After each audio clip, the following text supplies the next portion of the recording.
Have you heard what Tony Blair said about you this morning? Yes. What did you make of it?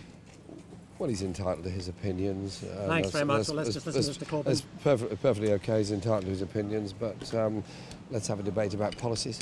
Mr. Corbyn, you're live on the BBC. He says that you are unlikely to get elected, and even if you did, than anyone else, even if you did get elected, as a Labour leader, you would take the country backwards. Well, I think it's very unfortunate that people use these kind of remarks. Why can't we instead focus on the policy issues that are facing the Labour Party and facing this country, the levels of inequality, the levels of poverty, the levels of underinvestment, and the need to go forward, rather than dealing with these personal issues? It's not a good idea, not a good way to do things. He says anyone who votes for you doesn't have a heart. If you are leader, will Labour become more electable if you are leader?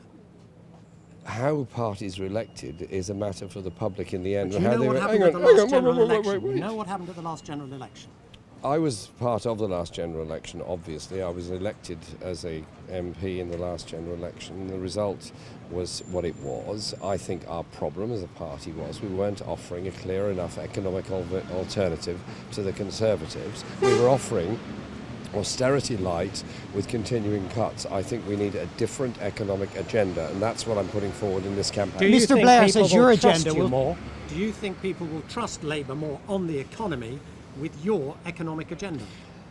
I'm putting forward an economic agenda which is about rebalancing the economy, which is about eliminating poverty, which is about investing in productive industries rather than financial services, and is above all about collecting the vast amounts of uncollected tax that are either salted away in tax havens or by various accounting measures, profits of companies are shifted to lower tax regimes. Well, many people didn't vote in the last election because they were either young people who were not registered or were voting for UKIP or Greens because they didn't feel that Labour offered anything to them.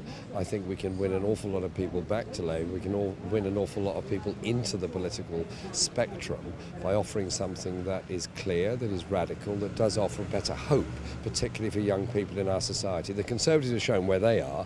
They've just produced a budget which attacks young people, particularly the poorest young people. I think we can do something different, something better. Mr. Blair says your policies would take the country backwards, and that's why people won't vote for you. Can you answer that specific point? Well, I don't know what he means by taking the country backwards. What I've just laid out is an economic agenda which is, as I said, about collecting uncollected taxes, is about investing in productive industries, is about controlling our banking system rather than continuing the reprivatisation of RBS, for example.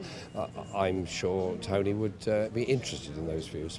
Do you think you're appealing to Labour's head or to Labour's heart? Sorry? Are you appealing to Labour's head or to Labour's heart? Heads and hearts are connected.